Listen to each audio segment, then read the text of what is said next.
Hey guys, it's Alice again. Welcome to another university related video. You might be able to tell if you're a long-term subscriber that I'm in a new background. I now have an office. Make sure you're watching my weekly vlogs to keep up to date on that. And if you've been watching the weekly vlogs too, you'll know that I have actually been working with a company called Glide. I went and filmed with them on Tuesday last week in Leeds, which was so funny. It was such a great day with them all.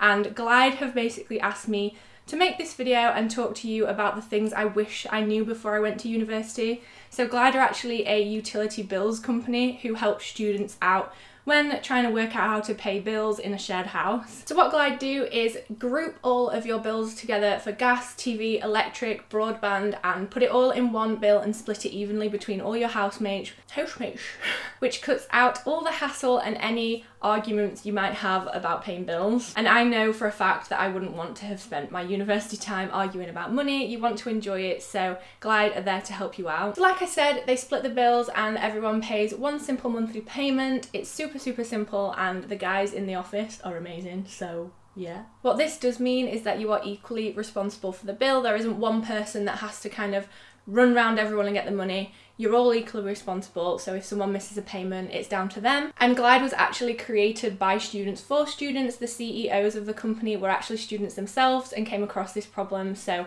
they created this to sort it out, and I think it's a really good idea. You guys know I wouldn't partner with anyone unless I believed in them, and yeah, they're all good guys. Check them out if you are heading into a shared house and you're worried about bills. I'll leave a link in my description, and they also have a competition running at the minute to win like a really cool TV bundle for your house. Who doesn't like free things? So you might as well go and enter that while you're here. So now I've got that out of the way, we're going to talk about my things that I wish I knew before I went to uni. I think I've got a list of about 10, so I'm literally just going to sit, talk you through it, and you can make notes if you want to. So my first one is actually not very fun. During the first month or two, you will get freshers flu. Hey, that rhymed. So yeah, I was a victim of freshers flu for the whole 3 years. I have now finished my university life. I have just finished third year. I'm about to graduate. So yeah, I have experienced a lot of freshers, and indeed I have also experienced a lot of freshers flu. So what I'd say is make sure you're hydrated, make sure you've got a medical kit full of cold and flu medicine, paracetamol, all that kind of stuff, just so you're stocked up if you do get hit with the flu, because trust me, it's a killer. You don't know what to do with yourself, especially when you're away and you don't have your mum or your dad or your family looking after you. It's a bit of a mission, so make sure you've got your medicine box at hand. The next one is that a student loan isn't free money, and you need to spend your money wisely. Be careful, especially in that first term. You'll get a huge lump of money in your bank account. You'll think, yes, let's go shopping, let's go buy some clothes. And then when it gets to the last few weeks of term, you'll not have any money. So just try and bear that in mind. Work out what you can spend weekly and just be a bit frugal, you know, shop in the value section of supermarkets. Don't buy that extra packet of crisps that you probably don't need. And yeah, just bear that in mind. Okay, so this one is super important. So you need to look after your physical and mental health so much. So obviously you're now in a new environment, you've got loads of new challenges, new assignments, new friends, just everything is new. So you need to not forget about yourself. Make sure you're talking to people, make sure you're still in touch with any loved ones at home. The unis usually have counsellors and people just to chat to if you're feeling a bit low. Just air what you're thinking and try and make the most of it, but still make sure that you're looking after yourself. Don't go crazy. Make sure you're feeding yourself, make sure you're watering yourself, and make sure you're having some you time as well. Oh my god, okay, this one.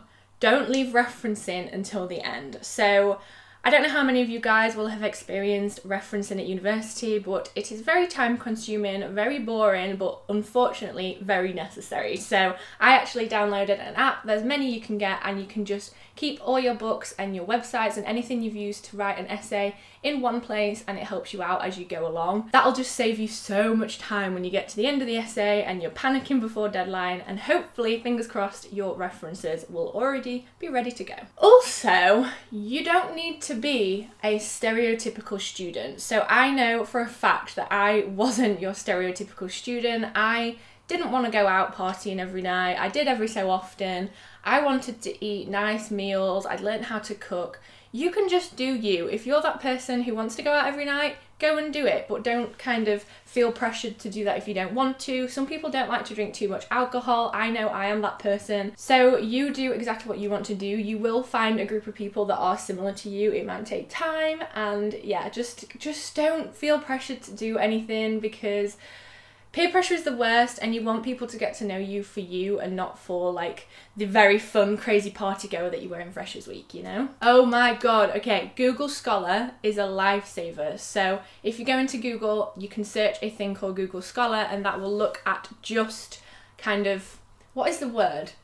Educational texts. So it will literally just search for books and magazines and articles and anything to do with whatever you've put in the search bar, and it's amazing. It cuts out all the rubbish that you usually get on Google, and it just finds like the educational stuff. Super, super handy. It means you don't have to go to the library as often, which is great, and you get to learn a little bit more by the comfort of your own laptop. That also brings me on to the fact that you don't have to buy every single book on your reading list. A lot of the time the library will have multiple copies of any popular books, or you can also go onto like online stores and find second-hand ones for really, really cheap. A lot of the time you don't actually need the physical copy of the book. Like I said, Google Scholar will probably have a copy of it as well. So yeah, don't spend all your money on the books straight away. Don't think you need to arrive to that first lesson with a huge pile of books, because the likelihood is that you won't need them all, and you can just borrow them from the library instead, and you get to save some money, which is a bonus. This tip is one of my most used one, and this is to freeze your food. So anything that says that is suitable for home freezing on the packaging,